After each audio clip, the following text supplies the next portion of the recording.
tapat, matatag at maaasahan balitang tama at totoo lamang dito sa Pilipinas Network. Magandang araw sa ating mga kababayan sa Pilipinas at sa buong mundo. Huwag kalimutang pusuan ang video, sumubaybay at pindutin ang batingaw upang lagi kayong updated sa balita. Simulan na natin. Isang matinding dagok ang hinarap ng Russia matapos kumpirmahin ng Ukraine na matagumpay nilang tinamaan ang isang military airfield at isang rocket center ng Moscow. Ang pasilidad na ito ay sinasabing may kinalaman sa pagbuo ng sariling satellite internet network ng Russia na katulad ng Starlink. Ayon sa Kyiv, ang opensibang ito ay naglalayong pahinain ang kakayahang militar ng Moscow. Inihayag ni Ukrainian President Volodymyr Zelensky na ginamit ang mga Flamingo cruise missile sa pag-atake sa naturang rocket facility na matatagpuan may 900 kilometro mula sa hangganan. Binigyang diin ni Zelensky na napakahalagang mapahina ang potensyal sa pakikipagdigma ng Russia upang mapilitan itong makipagkasundo. Ang kapayapaan ay makakamit lamang kung mararamdaman ng Russia ang direktang pinsala sa kanilang mga pasilidad. Ayon sa ulat ng General Staff ng Ukraine, naitala ang mga direktang pagtama sa airfield sa rehiyon ng Nizhny Novgorod at sa Progress Rocket Center sa rehiyon ng Samara.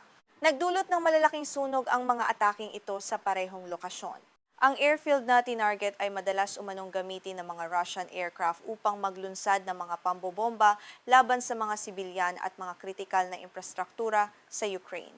Ang Progress Rocket and Space Center sa Samara ay may napakahalagang papel sa modernong estratehiya ng Russia. Ayon sa militar ng Ukraine, ang planta sa Samara ay gumagawa ng mga rocket na ginagamit sa paglulunsad ng mga satellite para sa Rasvet broadband network. Ang proyektong ito ay sagot ng Moscow upang magkaroon ng sariling bersyon ng satellite internet na hindi aasa sa mga dayuhang kumpanya sa panahon ng krisis. Ang Rasvet broadband network ay binuo ng Russia bilang alternatibo sa Starlink ng SpaceX. Ang Starlink na pagmamay-ari ni Elon Musk ay kasalukuyang nagpapatakbo sa Ukraine ngunit hindi sa Russia.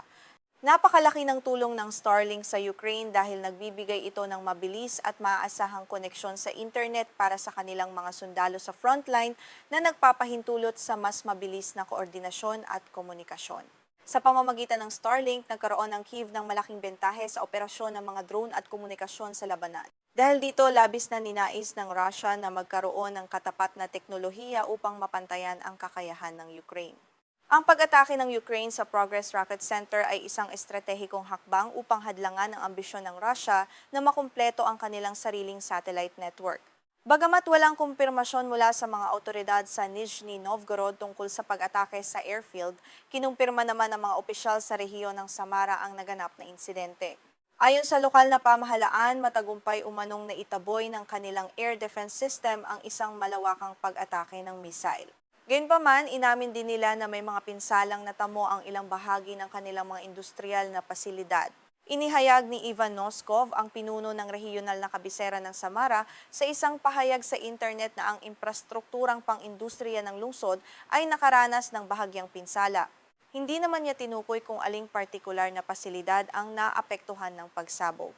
Agad na ipinadala ang mga emergency services sa pinangyarihan upang kontrolin ang sitwasyon at pigilan ang pagkalat ng apoy sa iba pang gusali.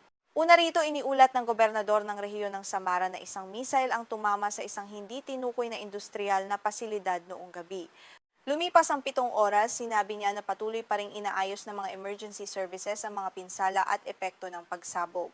Ang kawalan ng detalyadong impormasyon mula sa panig ng Russia ay nagpapakita ng pagiging sensitibo ng tinamaang pasilidad sa kanilang seguridad.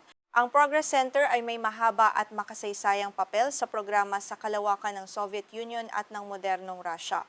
Kilala ang pasilidad na ito sa paggawa ng tanyag na pamilya ng mga Soyuz rocket na ginagamit sa pagpapadala ng mga astronaut sa kalawakan.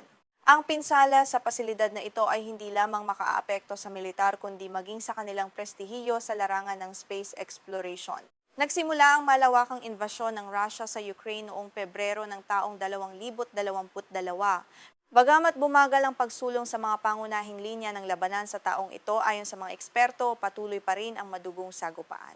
Ang digmaang ito ay nagdulot na ng matinding pinsala sa ekonomiya at infrastruktura ng dalawang bansa, habang libu-libong buhay na ang nawala sa magkabilang panig.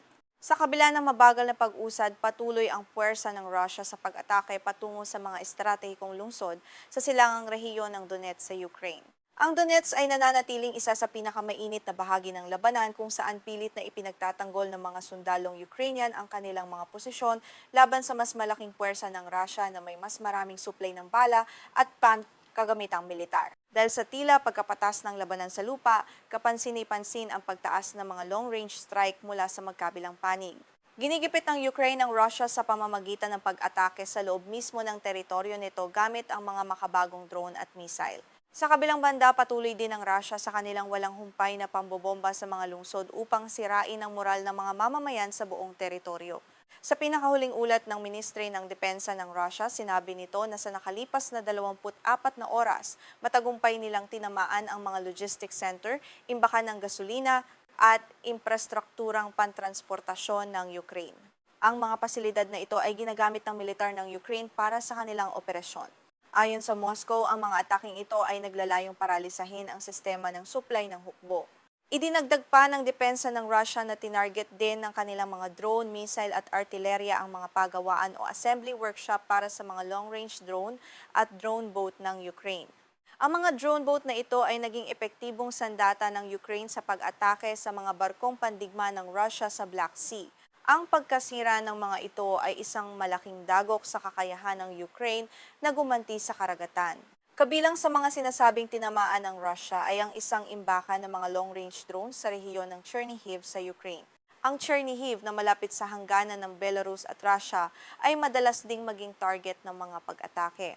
Ang pag-target sa mga imbakan ng drone ay bahagi ng estratehiya ng Russia upang bawasan ang kakayahan ng Ukraine na magsagawa ng mga retaliatory strikes sa loob ng kanilang lupain. Ipinapakita ng mga huling kaganapan na ang mga satellite network at teknolohiya sa komunikasyon ay naging bagong larangan ng digmaan. Ang kontrol sa impormasyon at mabilis na komunikasyon ay kritikal sa modernong pakikipagdigma. Ang pagtatangka ng Russia na magtayo ng sariling network at ang determinasyon ng Ukraine na pigilan ito ay nagpapatunay na ang teknolohiya ay may kapangyarihang magpasya sa labanan. Ang mga strike na ito ng Ukraine sa malalim na bahagi ng Russia ay nagpapakita rin ng lumalawak na kakayahan ng kanilang militar na lampasan ang mga depensa ng Moscow. Nagbibigay din ito ng mensahe sa komunidad ng daigdig na handa ang Ukraine na dalhin ang digmaan sa mismong pintuan ng Russia upang ipagtanggol ang kalayaan. Ang ganitong mga hakbang ay patuloy na binabantayan ng kanilang mga kaalyado sa kanluran.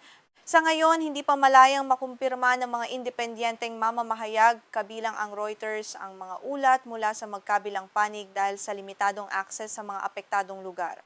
Karaniwan sa panahon ng digmaan ang pagkakaroon ng magkasalungat na pahayag mula sa magkabilang panig bilang bahagi ng kanilang propaganda at psychological warfare upang mapanatili ang suporta ng kanilang sariling mga mamamayan. Habang patuloy na tumitindi ang palitan ng mga pag-atake, nananatiling malayo ang pag-asa para sa isang mapayapang resolusyon sa sigalot na ito. Ang pag-atake sa mga estratehikong pasilidad tulad ng Progress Rocket Center ay patunay na ang digmaan ay hindi lamang nagaganap sa putikan ng Donetsk, kundi maging sa larangan ng teknolohiya sa kalawakan. Isang malaking gulat ngayon para sa Israel matapos mabatid na sa ikatlong pagkakataon ay mabilis na nakabawi ang Iran sa kanilang supply ng mga misil. Ayon sa mga ulat mula sa Jerusalem Post, labis na nabigla ang mga opisyal ng depensa ng Israel sa bilis ng pagbangon ng Tehran. Ang pangyayaring ito ay nagdulot ng matinding pag-aalala sa seguridad ng rehiyon, lalo na't inakala ng Tel Aviv na naparalisan na nila ang kakayahan ng kanilang katunggali. Kabilang sa mga nagulat ay ang mga matataas na opisyal ng Israel Defense Forces o IDF at ang ahensya ng paniktik na Mossad. Sa kabila ng kanilang masusing pagsubaybay at pagtatasa sa mga pinsala, hindi nila inaasahan ang ganito kabilis na rekonstruksyon. Ang mabilis na pag-usad ng Iran pagkatapos ng kasunduan sa tigil putukan noong Abril ay nagpapakita na may mga aspeto sa depensa ng Iran na hindi lubos na nauunawaan ng kalaban. Bago ang pagkagulat na ito, kumpiyansa ang Israel na ang kanilang magkasamang operasyong militar kasama ang Estados Unidos ay nagdulot ng malubhang pinsala sa industriya ng depensa ng Iran. Naniniwala ang Tel Aviv na napaatras nila ng maraming taon ang kakayahan ng Tehran na gumawa ng mga makabagong sandata. Gayunpaman, ang mga bagong datos ay nagpapakita na ang pagtatasa na ito ay malayo sa kasalukuyang realidad. Bagamat maraming dayuhang media ang nagpahayag ng pagdududa sa mga pahayag ng Israel, na natiling matigas ang Tel Aviv sa kanilang paniniwala. Patuloy nilang iginiit na ang pinsalang natamo ng Iran ay napakalaki at permanenteng nagpahina sa kanilang militar. Ngunit 4 na buwan matapos ang pangunahing yugto ng digmaan sa gitnang silangan, nakikita na ng IDF ang kabaligtaran ng kanilang mga naunang ipinagmamalaking ulat. Ayon sa Jerusalem Post, hindi lamang sa isang sektor kundi sa iba't ibang larangan ng depensa mabilis na nakabangon ng Iran, lalo na sa paggawa ng mga ballistic missile. Ang mabilis na pagbabagong ito ay nagpapakita ng matatag na kadena ng supply at infrastruktura ng Iran na tila hindi gaanong naapektuhan ng mga nakaraang pag-atake. Ang kakayahang ito ay nagbibigay sa Tehran ng malaking bentahe sa anumang susunod na negosasyon.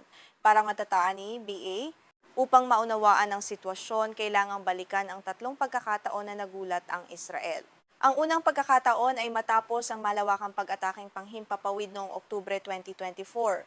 Sa naturang operasyon, binomba ng Israel ang 20 kritikal na pasilidad ng misil sa Iran. Idineklara ng IDF noon na ang produksyon ng misil ng Iran ay naantala ng hindi bababa sa 1 taon dahil sa matinding pinsala sa mga makina nito. Ngunit sa simula pa lamang ng taong 2025, napansin ng militar ng Israel na ganap nang naibalik ng Iran ang kanilang normal na bilis ng produksyon ng ballistic missile. Dahil dito, napilitan ng Israel na iurong sa mas maagang petsa ang kanilang susunod na plano ng pag-atake. Sa halip na Setyembre 2025, ipinasya nilang ilunsad ang panibagong pagsalakay noong Hunyo 2025 upang pigilan ang mabilis na paglakas ng banta ng Iran. Sa ikalawang serya ng pag-atake noong Hunyo 2025, tinarget ng Israel ang humigit kumulang 100 lokasyon. Gumamit sila ng mas maraming armas at mas malawak na puwersa, na 5 beses na mas malaki kumpara sa naunang operasyon. Pagkatapos ng pag-atake, ipinagmalaki ng IDF na nahanap na nila ang tunay na formula upang tuluyang lumpuhin ang industriya ng armas ng Tehran sa loob ng napakahabang panahon. Gayunpaman, muling napatunayan ng Iran na mali ang kalkulasyon ng kanilang kalaban. Sa hindi maipaliwanag na paraan, mabilis na muling nakahanap ng solusyon ng Iran upang muling itayo ang kanilang mga pasilidad at ipagpatuloy ang paggawa ng mga misil. Ang pangyayaring ito ay muling nag-iwan sa mga opisyal ng IDF na tulala at nagtataka kung paano nagawa ng Iran na malampasan ang tila imposibleng hamon sa kanilang bansa. Ang mga numero ay nagpapakita ng nakababahalang katotohanan para sa Israel. Noong Hunyo 2025, tinatayang nasa 1,300 na lamang ang natitirang misil ng Iran dahil sa mga pag-atake. Ngunit pagsapit ng Pebrero, ang bilang na ito ay umabot na sa humigit kumulang 2,200. Halos na doble ng Iran ang kanilang arsenal sa loob lamang ng ilang buwan, isang bagay na itinuturing na pambihirang pangyayari sa larangan ng militar. Upang mas maunawaan ang tindi ng pinsala sa unang 40 araw ng hidwaan sa gitnang silangan, mahigit 2,600 target ng Iran ang binomba ng Israel. Ang bilang na ito ay 26 na beses na mas mataas kumpara sa digmaan noong Hunyo 2025. Sinabi pa nga ng mga opisyal ng IDF na halos lahat ng malalaki at maliliit na bahagi ng industriya ng depensa ng Iran ay tuluyan na nilang nawasak. Ang malaking tanong ngayon ng mga eksperto ay kung paano nagawa ng Iran na ibalik sa 2,500 ang kanilang mga misil matapos dumanas ng halos 300 bilyong dolyar na pagkalugi sa militar. Ang ganitong kalaking pinsala sa ekonomiya at infrastruktura ay sapat na sana upang maparalisa ang kahit anong bansa, ngunit tila may ibang estratehiya at lihim na pamamaraan ang pamahalaan sa Tehran. Ayon sa pagsusuri ng Jerusalem Post, ang pangunahing aral na dapat matutunan ng IDF mula sa 3 nagdaang digmaan ay ang pangangailangang tutukan ang mas partikular na mga target sa halip na alamin kung anong mga lihim na paraan o alternatibong ruta ang ginagamit ng Iran upang makabawi.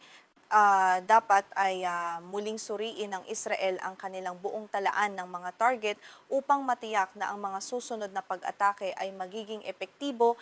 Inamin din ng mga matataas na opisyal ng depensa ng Israel na gumamit ang Iran ng mga malikhaing pamamaraan upang muling itayo ang kanilang arsenal.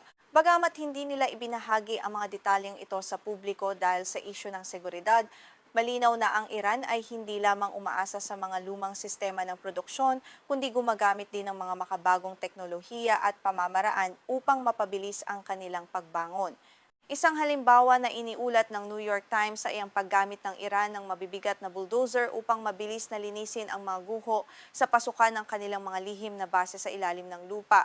Ang mabilis na pagkilos na ito ay nagbigay daan sa kanila na agad na makuha ang mga nakatagong misil na hindi napinsala ng mga pambobomba ng Israel kahit na marami ang nag-aakalang ang mga armas na ito ay tuluyan ng nabaon sa lupa. Gayunpaman, nilinaw ng mga eksperto na ang paghuhukay sa mga lumang base ay nagbibigay lamang ng daan upang makuha ang mga natitirang misil. Hindi ito lumilikha ng mga bagong sandata.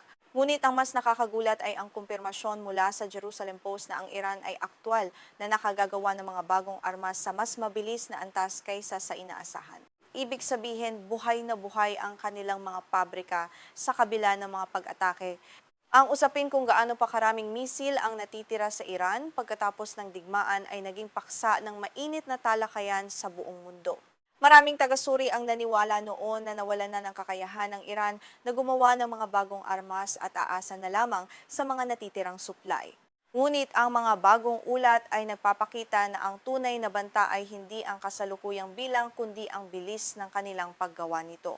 Kung maibabalik ng Iran ang kanilang produksyon sa antas na 100 hanggang 300 misil bawat buwan, maaari nilang ganap na maibalik ang kanilang lakas bago matapos ang taong 2027. Kahit na hindi nila maabot ang pinakamataas na bilis na ito, ang patuloy na pag-unlad ng kanilang teknolohiya ay nangangahulugan na ang banta ng ballistic missile ng Iran ay mananatiling malaking hamon sa seguridad sa mga susunod na taon. Ang mga bagong pag-unlad na ito ay tiyak na magkakaroon ng malaking epekto sa pangkalahatang estratehiya ng Israel. Kailangang pag-isipan ng Tel Aviv kung maglulunsad sila ng panibagong paunang pag-atake laban sa Iran at kung kailan ito gagawin. Ang desisyong ito ay kailangang gawin anuman ang maging resulta ng mga negosasyon sa Strait of Hormuz at ang kontrobersyal na issue ng programang nuklear ng Tehran. Bilang tugon sa mga ulat na ito, sinabi ng IDF na patuloy nilang binabantayan ang bawat galaw ng Iran sa muling pagbuo ng kanilang puwersa. Gayunpaman, tumanggi silang magbigay ng partikular na detalye upang hindi mailantad ang kanilang mga pamamaraan ng paniktik. Manatiling nakatutok para sa mga susunod na balita rito sa ating programa. Ako ang inyong tagapagbalita, nag-uulat ng mga pinakasariwang kaganapan sa mundo.